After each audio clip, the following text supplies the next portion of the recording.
First meeting with Vern Kettle. The first time Alma saw the man who would become her husband, he stood framed by the dull glow of a kerosene lantern, holding it so close to her face she could feel the heat singe the air between them.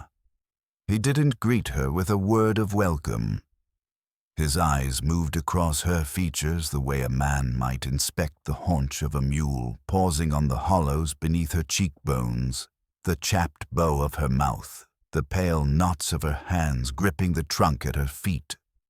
His breath was sharp with pipe ash and the deeper rot of teeth neglected for decades. Alma was 17 and rail-thin from the train ride west, her stomach still a cavern from days of nothing but stale biscuits eaten in silence. Her name was written in neat cursive on the ledger he carried inked, alongside the words, "May Lord her bride paid in full." The neatness of the script seemed almost mocking, as if good penmanship could make the arrangement decent. She didn't cry. She hadn't cried in 2 years, not since the fever burned through her Ohio home like God himself had taken a torch to it. She'd been the youngest of 5 and the only one left. Her cousin had arranged the bride contract through a church bulletin, the kind where sermons were printed on one page and advertisements for God-fearing women on the other. Vern Cadell's ad was short, without pretense. Quiet girl preferred strong hips a plus. He had lost 2 wives to childbirth and meant to try again. He was 41 with sun-spotted shoulders that strained his shirt like oxen under a yoke. His voice, when it came, was a flat thing, not cruel, not kind, simply transactional. He took her trunk without asking if she could manage it herself, turned toward the hitching post and motioned to the buckboard wagon waiting there. The mule hitched to it, flinched in the light, its shadow rippling against the packed dirt of the Sultan Settlement Road. Alma climbed up beside him without a word, feeling the bench's cold bite through her skirt. They rode east as the town slipped behind them, buildings dwindling to smudges in the dusk. Alma kept her hands, folded knuckles white against her lap, while Vern drove with the quiet assurance of a man moving through a world entirely his own. 2 miles out the road thinned to ruts, between low scrub, the sky yawning wide and dark above. When the wagon finally stopped, it was before a lone shack crouched on the open plain, 1 room, no porch, and a stovepipe listing like a tired soldier. He led her inside without ceremony. There was a cot, a stove, a Bible on a crate, and the faint smell of spoiled meat. Vern set her trunk against the wall and hung the lantern on a hook, its weak light stretching shadows into the corners. That first night he told her where she would sleep, how to wash, when to cook. He didn't strike her. Not yet. But his eyes, sharp as flinter, watched her in a way that told her she'd been claimed, not welcomed. Life under Vern's rule. Alma learned quickly that Vern's silences were not empty. They were weather patterns, subtle and dangerous, the stillness before lightning split the sky. He rose before dawn without fail, stomping into his boots while she scrambled to light the stove. The 1-room house gave her no refuge from his moods. There was nowhere to retreat, no wall to hide behind, when his voice turned low and tight. If the coffee boiled over, his hand would close around her wrist, squeezing until she could feel the pulse in her fingers falter. If she answered too slowly, the back of his hand found her cheek. Vern believed in correction the way preachers believed in sin, necessary, inevitable, even righteous. "Wives don't come finished," he said once, his voice like a storm gathering. By summer, Alma was pregnant. She didn't tell him until she was sure, until she could feel the small, uncertain flutter under her palm at night. For a moment, she thought he might soften, but in autumn she miscarried alone while he was mending fence. The blood came fast hot and final. When he returned, she told him through a haze of fever, and his eyes hardened. He called her womb cursed. The next morning he poured lye into the chicken feed as if punishing the hens for her body's betrayal. Then he handed her a shovel and made her dig a new coop with bare hands until her palms split open. The winter that followed was a cage of cold and silence. Snow banked against the shack's one small window, muting the world to gray. She slept with a knife under the straw mattress. Not to use, she wasn't ready for that, but to remember it was there. Some nights she lay awake listening to the wind claw at the walls, imagining it could take her with it. But it never did. Instead, Vern's shadow would cross the lantern light, his boots pacing from stove to bed, the air thick with the scent of whiskey. She kept her eyes closed, breathing slow, a fox feigning death. It was survival, and it worked for a time. Escape into the snow. The last day of February dawned like glass, clear, brittle, dangerous. A boy from Sultan rode in at first light with word of a cattle auction, and Vern left before sunrise, sack of coins at his hip, pistol on his belt. Alma watched him ride out from the window, his figure shrinking against the pale horizon. She waited 1 hour, then 2. At the 4th, she stood. No coat, no food beyond a rusted tin of bacon fat wrapped in cloth. No plan except west. She pulled on her boots, tucked her locket unopened in years into her bodice, and stepped into the snow. The cold was a weight pressing her lungs thin. She followed the fence line of a broken ranch, its posts leaning like drunk's wire sagging under frost. Her skirt stiffened as the wind slapped it against her legs. She crossed a half-frozen creek, the ice groaning beneath her boots, and kept walking. The sky bled violet over the plain, and her shadow stretched long and thin ahead of her. Hours passed. The tin of bacon fat grew heavier in her hand, though she never opened it. By the time her knees buckled, she could no longer feel her feet. She collapsed beside what must have once been a cattle trail, the ruts faint under the snow. Her breath came shallow, steam rising in weak ghosts before vanishing into the open air. She did not expect to wake. She hoped she wouldn't, but somewhere in the distance a shadow moved a man, though she couldn't be sure before the dark took her completely. Waking in a stranger's cabin. The first thing Alma felt was heat, a steady, dry warmth, unlike the biting cold that had hollowed her out the day before. It wrapped her like a stove-warmed blanket, seeping into her bones, pulling her back from the edge she'd stepped toward willingly. Then came smell cedar smoke, faint horse sweat, something low simmering over fire. Her mouth tasted of rust. Her lips cracked when she tried to wet them. Her fingers twitched, but her body refused to rise. From somewhere beyond her field of vision, a man's voice drifted through a doorway. It wasn't close, wasn't kind, but it was calm. "She's not dead." The words weren't for her. He hadn't checked to see if she'd heard, and they carried no triumph, just a flat statement of fact. She opened her eyes. Above her, thick timber beams ran across a tar-dark ceiling. The walls closed in square and solid. Wool blankets scratched against her skin, and the clothes she'd worn into the snow were gone. She was wrapped in a shirt too big for her frame. Sleeves rolled clumsily at the wrists. A kettle hissed on the stove. She tried to speak, but her throat split into a cough. Suddenly, a cup appeared in her hand. She hadn't seen him cross the floor. His hands were broad and calloused nails squared blunt. He didn't meet her eyes as she drank. "You were froze near to death," he said, his voice low and unhurried. "Another hour out there and the coyotes would have saved me the trouble."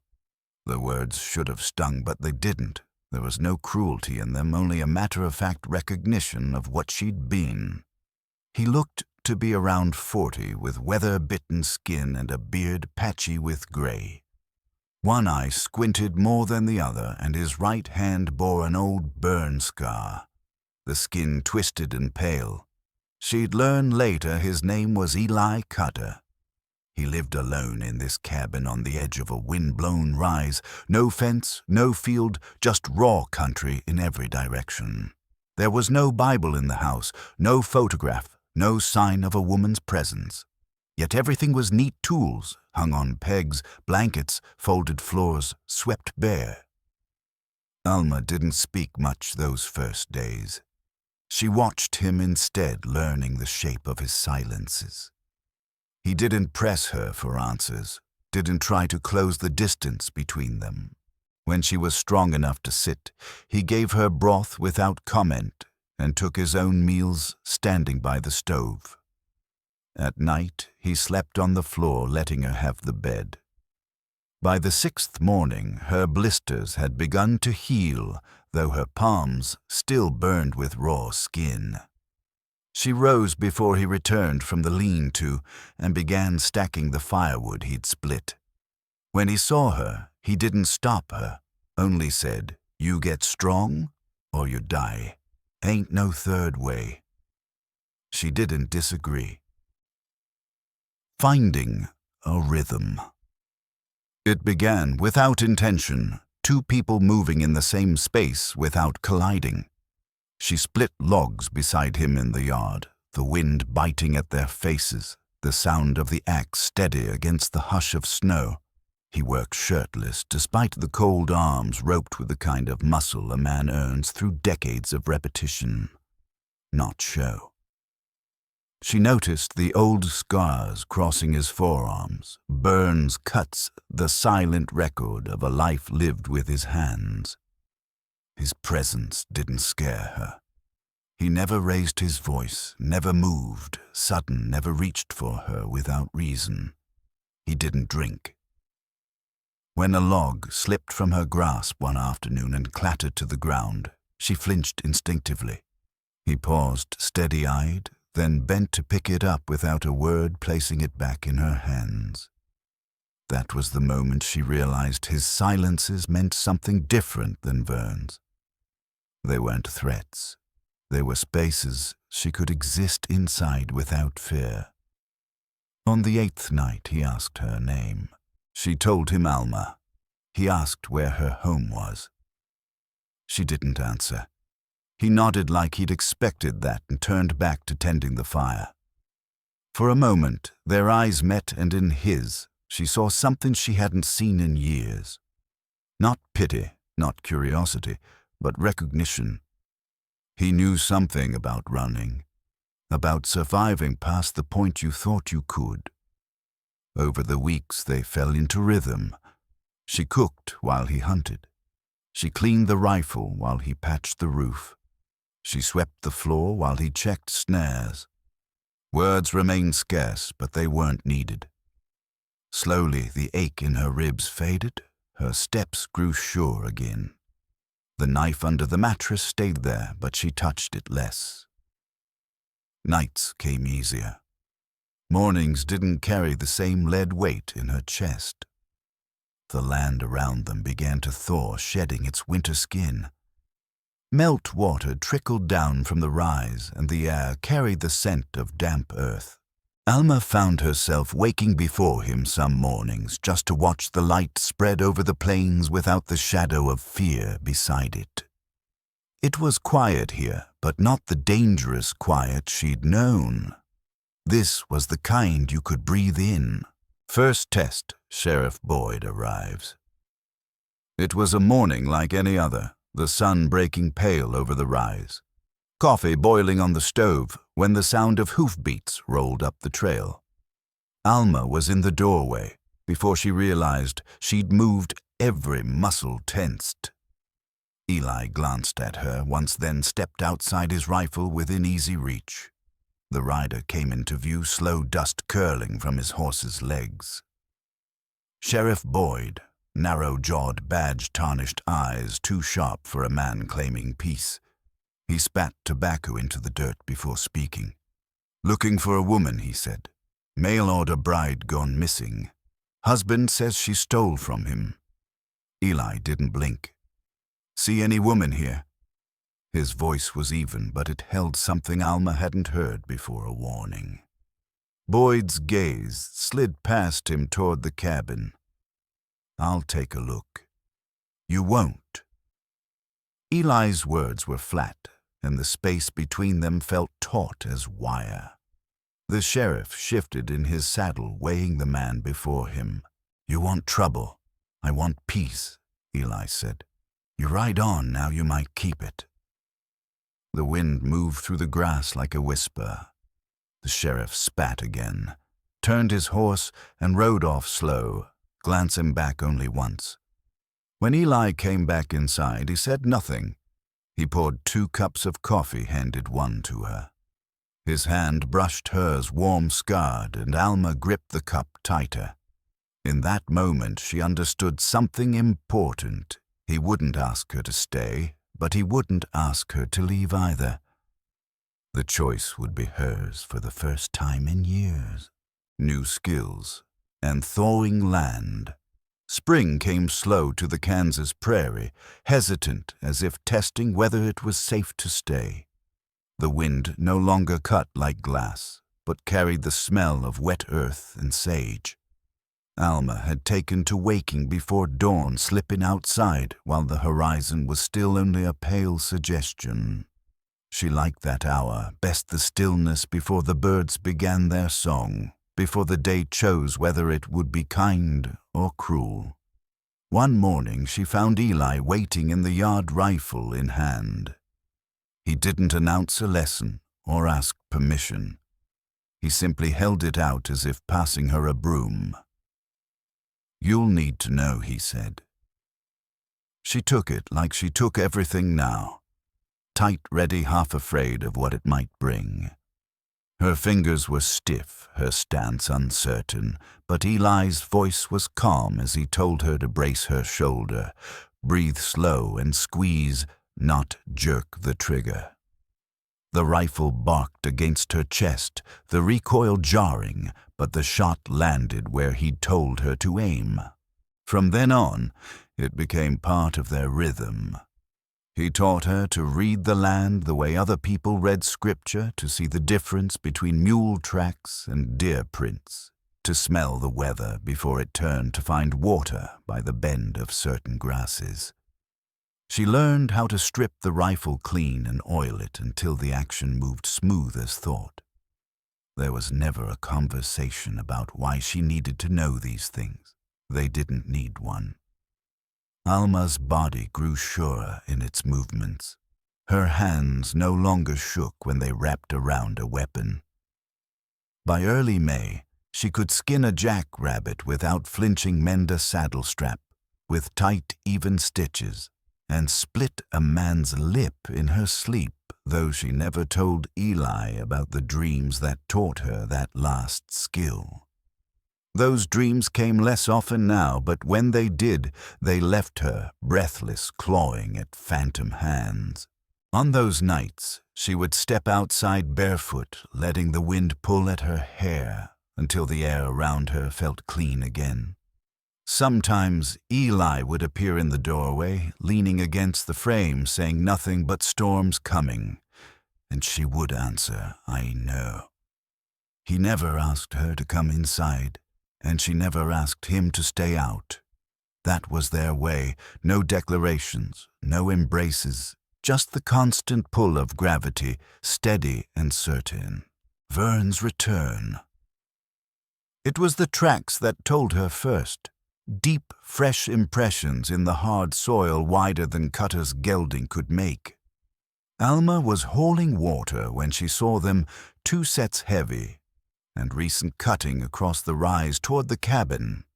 The bucket sloshed in her grip as she set it down and ran for the lean-to where Eli was repairing a bridle.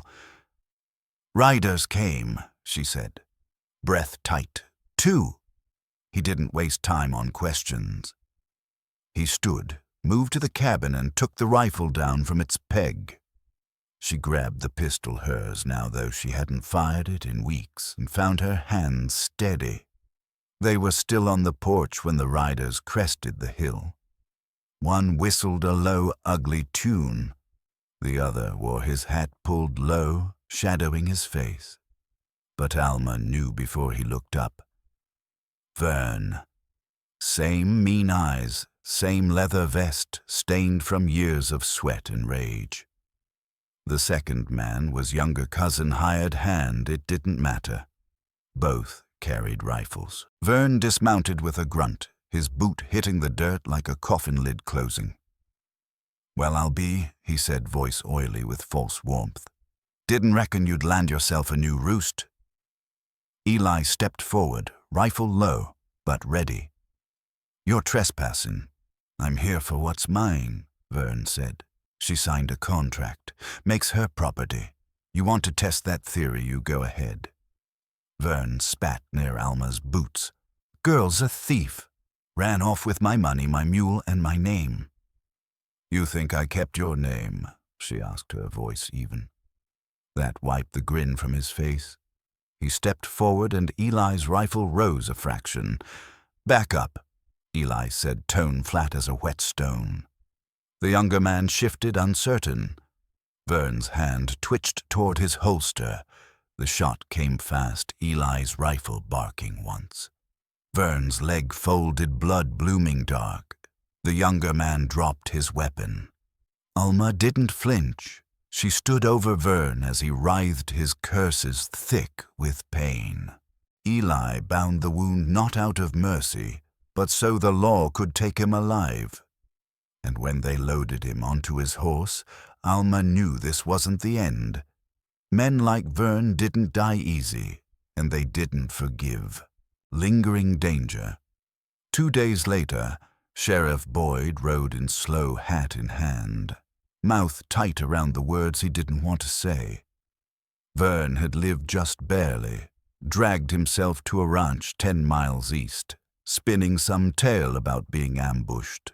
The younger man who'd ridden with him had turned witness before sunset. No charges would be pressed. Cutter's land lay beyond the reach of Sultan's law anyway.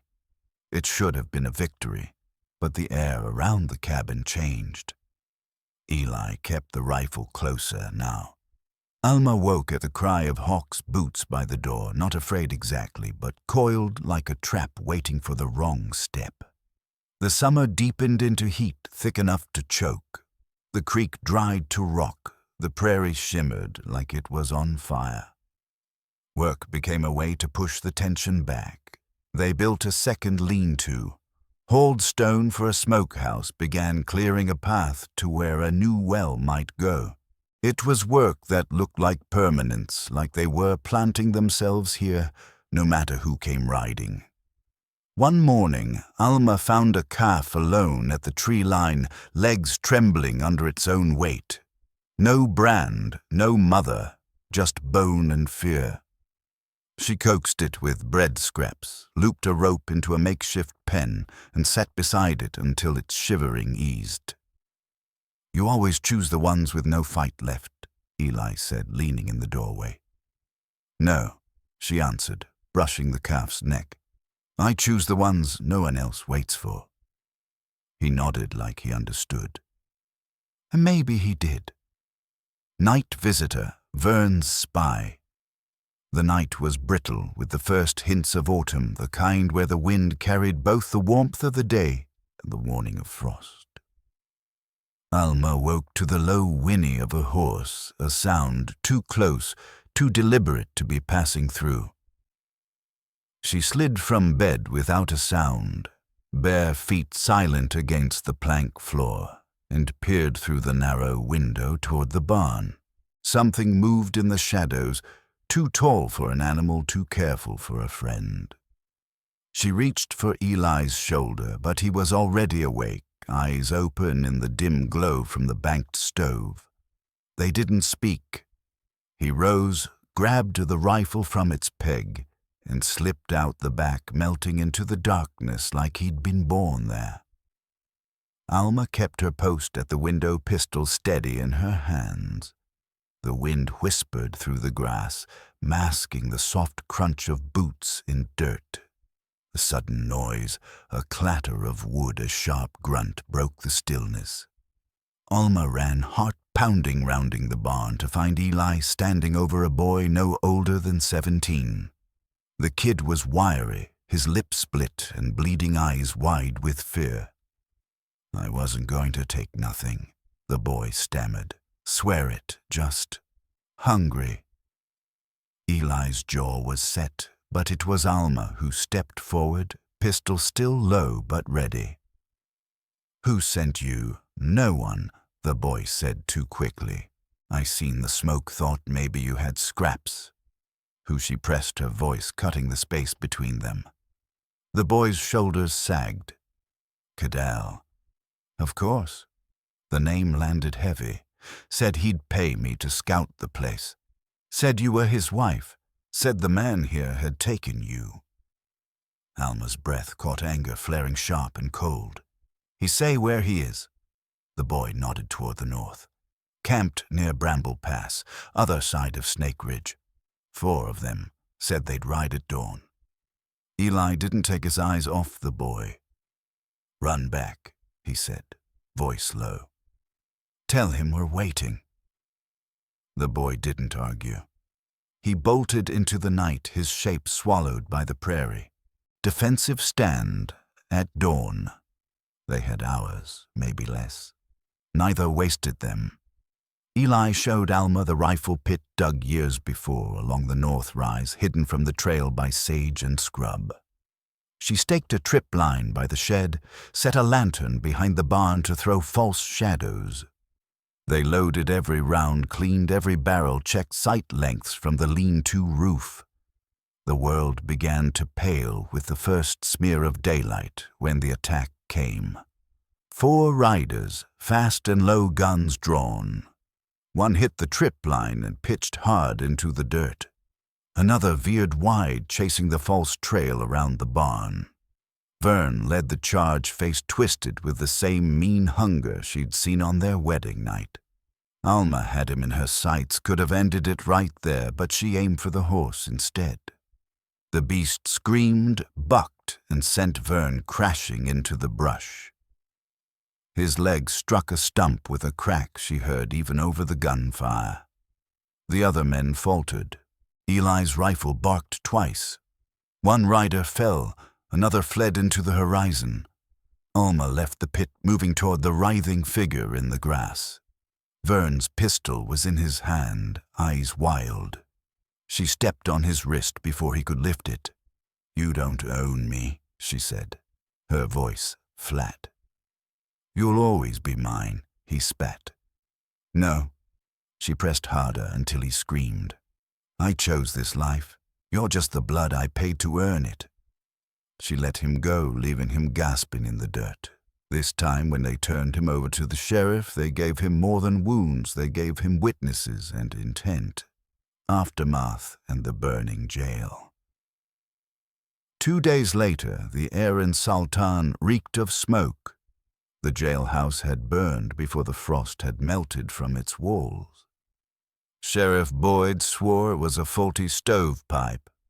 Others whispered about oil-soaked rags and vengeance passed down through blood. Either way, the roof caved before sunrise, and 3 inmates died in the fire. Vern Cadell was not among them.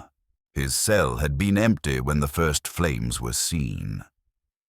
When the news reached Cutter's Land, Eli said nothing. He cleaned both rifles that night, loading them fresh before setting them by the hearth. Alma didn't ask where he'd been in the hours after dark, or why frost clung to his boots when he came in before dawn. Life cinched tighter after that. They fenced the north edge of the rise, set snares along the back trail, and Alma planted thorn bushes thick along the creek.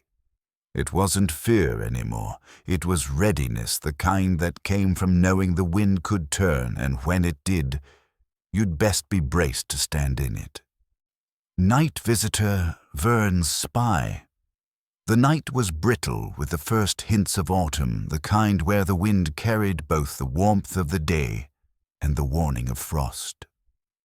Alma woke to the low whinny of a horse, a sound too close, too deliberate to be passing through.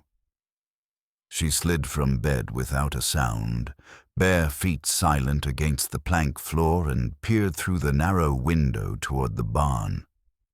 Something moved in the shadows, too tall for an animal, too careful for a friend.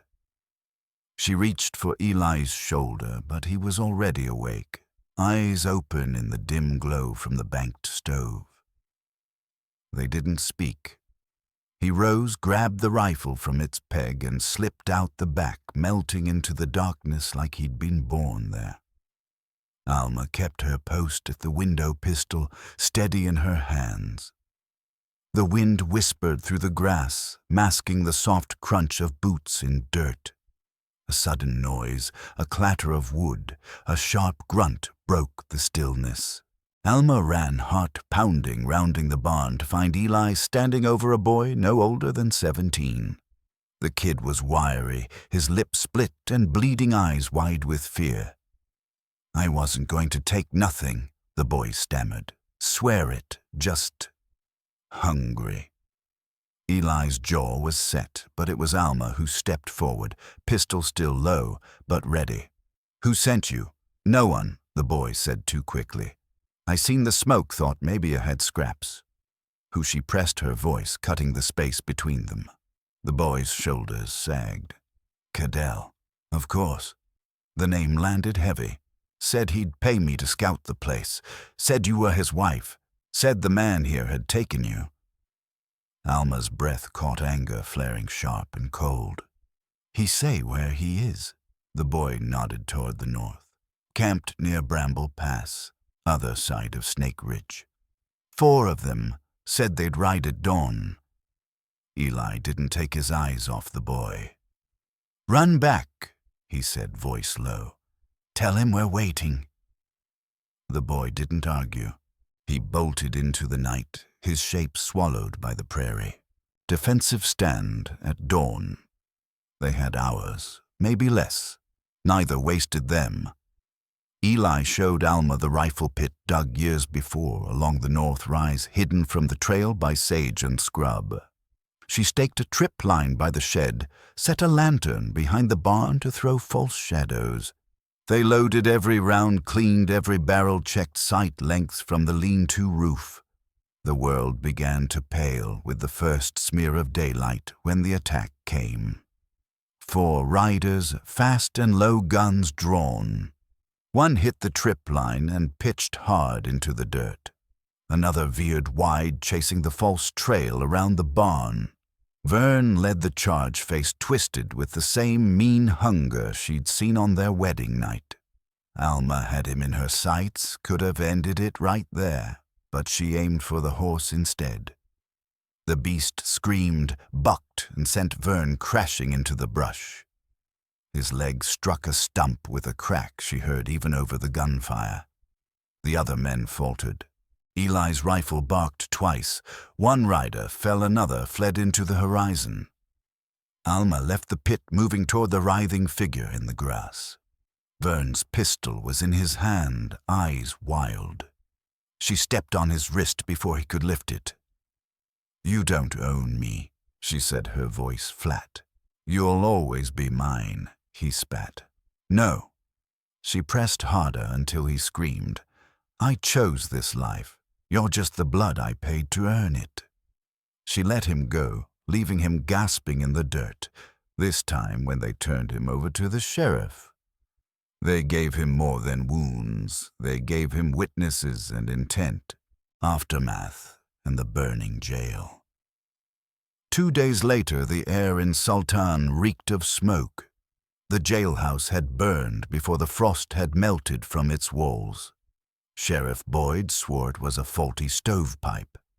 Others whispered about oil-soaked rags and vengeance passed down through blood. Either way, the roof caved before sunrise, and 3 inmates died in the fire. Vern Cadell was not among them. His cell had been empty when the first flames were seen. When the news reached Cutter's Land, Eli said nothing. He cleaned both rifles that night, loading them fresh before setting them by the hearth. Alma didn't ask where he'd been in the hours after dark, or why frost clung to his boots when he came in before dawn. Life cinched tighter after that. They fenced the north edge of the rise-set snares along the back trail, and Alma planted thorn bushes thick along the creek. It wasn't fear anymore. It was readiness, the kind that came from knowing the wind could turn, and when it did, you'd best be braced to stand in it. Journey to the past. It was deep into spring when Alma decided to ride east alone. She didn't tell Eli why, and he didn't ask. He only watched her pack a tin of jerky, fill her canteen, and strap the rifle to her back. The morning air was sharp, but carried the warmth of the season's turn, the ground still soft from rain. Gristle followed her to the fence line before stopping, watching her with the patient eyes of an animal that understood departure. The ride took 2 days. She didn't push the horse, letting the miles unspool in silence. The prairie rolled out around her, endless and pale, until it gave way to the scarred land she knew in her bones. By the second afternoon she saw it the old homestead. Vern's house, or what was left of it. It looked smaller than she remembered. The porch had sagged into the dirt, the boards spongy with rot. The roof had caved in one corner, letting the sky in. The door hung from a single hinge, creaking on the wind like a cough from a sick bed. She dismounted, boots sinking into the damp soil, and stood at the edge of what had once been her threshold. For a moment, the years between then and now folded thin. She could almost feel the weight of her trunk in her arms, smell the sour tang of spoiled meat in the air. But this time there was no shadow in the doorway, no man waiting with a ledger and a claim. Inside, the air was cold and stale. Dust drifted in thin shafts of light through the broken roof. A rusted stove leaned against the wall, its belly split. In the far corner, a child's boot lay shrunken and stiff, dried to leather. The floor still bore the faint blotches of old blood, faded to the color of ash, invisible to anyone who didn't know how to look. She stepped through each room slowly, her hand trailing over the rough timber walls. The cot frame remained warped and gray with age. Beside it, pushed into the shadows, was her old trunk, the same one she had brought west. Its corners dented the brass lock, tarnished green. She knelt and lifted the lid. Empty. But the fact that it had been left behind felt like a message. Or maybe a dare. Alma sat on the edge of the cot frame. She waited for rage, for grief, for some final swell of vindication. But nothing came. There was only stillness, the kind that settles after a storm has stripped everything bare.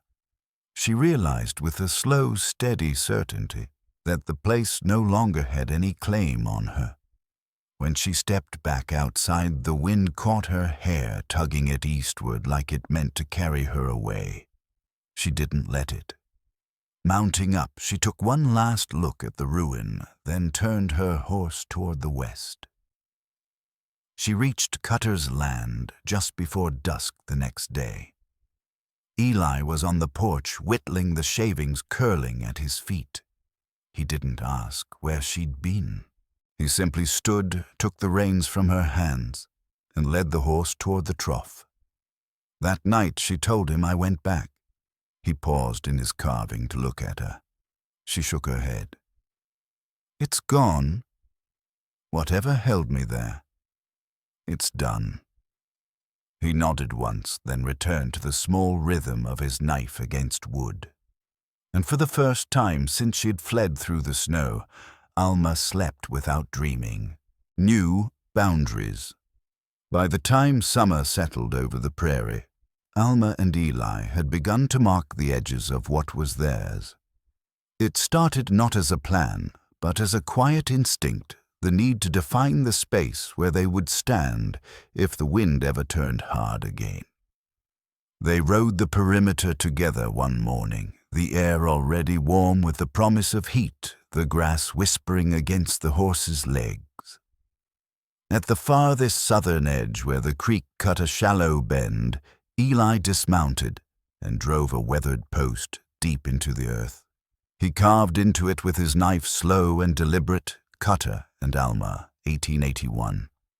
She stood beside him, the smell of fresh-cut cedar rising in the sun, and for a moment she let the sight of it sink in. Their names bound to this place as surely as fence wire to wood. They worked outward from there, 4 corners marked with stone cairns and posts wide enough to hold goats one day, maybe sheep if the grass held strong. At each corner, Alma placed a small token under the base, a river rock from the creek, a length of braided twine, a shard of glass, worn smooth, not for luck, but as proof. These were the markers of a woman who had chosen to stay. The work took weeks. Between post-setting, they kept the smokehouse full, tended the small garden that now held more than just beans and squash tobacco plants, grew tall at the back, their leaves curling in the heat. Gristle followed her through the rows, nosing at the soil, his broad head dropping into her lap when she sat to rest. One afternoon, as they worked the eastern line, her figure appeared on the horizon, a girl barely 16 leading a mule thin as a fence rail. She stopped at the gate, her face shaded by a bonnet too large for her head. "Water?" the girl asked, her voice small. Alma fetched a ladle and a hunk of bread, watching as the girl drank like she'd been walking for days. The girl's eyes flicked toward the field where Eli worked shirtless beside a rusted plow, his back shining with sweat. "Are you married?" the girl asked. Alma glanced toward Eli, then back. "No," she said. The girl blinked, puzzled. "I chose him," Alma added. The girl's expression shifted, not understanding entirely, but recognizing something in the weight of the words. She nodded once, as if filing it away for the day she might need it. That evening, Alma stood by the well, the sun sinking behind the rise. The new posts cast long shadows across the grass, bending with the wind in slow waves. No voices in that wind now, no names whispered from the past, just the steady rhythm of land and sky. She was no longer a bride, no longer a fugitive, no longer the property of any man's ledger. She was a woman with calloused hands, a calf-turned ox for company, and a man who never raised his voice to her. The land didn't care who she was, but it let her stay. And for Alma, that was enough, ending in chosen silence. Autumn came in a slow, unfurling gold, spilling down from the cottonwoods, the wind turning cooler, sharper. The grass beyond the rise swayed in long waves, and the air carried the scent of smoke from nearby homesteads curing their harvests. Alma rose each day with the sun and moved through her work without hurry, feeding Gristle, gathering eggs, setting tobacco leaves to dry in the shed. Eli worked the far field, his shirt hung over a post, the muscles in his back roped and shifting as he lifted each hoeful of soil. They didn't speak much while working. They didn't need to. Their conversations happened in glances and the passing of tools, in the way one would refill the other's water tin without asking. By late October, the smokehouse was lined with jerky in neat salted rows. The lean-to had a proper roof, now its boards snug against the wind. Alma kept her tools sharpened and her workbench clear the pine surface, worn smooth under her palms. Cutter had built it for her, the boards joined tight, sturdy enough to last decades. She'd carved her initials beneath the lip, small enough that only she knew they were there. Sometimes at night they read by lamplight books borrowed from Sultan, their pages yellowed and worn. Eli would read aloud in a low, steady voice, and Alma would listen, stitching leather or mending shirts, the rhythm of his words, settling her heartbeat into something even. The past still lived under her skin, a scar that tugged in certain weather, but it no longer ruled her. One evening, with the moon high and pale above the ridge, Eli asked her, "Do you ever wish it had gone different?" She didn't answer right away. She thought of the cold nights in Vern's shack, of the snow beneath her boots, when she'd walked west without knowing if she'd live to see another sunrise. She thought of the moments in Eli's cabin when silence had been safety, not punishment. "No," she said finally. "I just wish I'd started sooner." He nodded, pressing his cheek to hers, and they stood like that for a long time, the wind whispering through the dry grass. That winter came without apology. The wind screamed low over the prairie, scouring the grass down to root. Frost laced the fences in white stones, slick underfoot. Alma moved slower now, not from fear, but from the weight of a life she'd finally grown into. She knew the moods of the land. It no longer surprised her. She built a root cellar, stocking it with potatoes and jars of preserves, sealed tight under earth and stone. By January, the world outside was quiet, but for the hawks and the rustle of dried sage. Gristle slept near the cabin, broad and steady, a silent guard. Cutter carved wooden buttons by the stove, not for need, but for the rhythm of it, while Alma stitched saddlebags from an old coat. In the deep cold of night, she sometimes stood at the doorway looking out at the land. No shadows moved there anymore. No one waited beyond the fence line. Her life was not marked by vengeance, though vengeance had played its part. It was marked by survival, by the act of standing her ground and choosing to stay. The land didn't care who she had been, bride, runaway, survivor. It cared only that she worked it, that she stayed through the seasons. And so she did.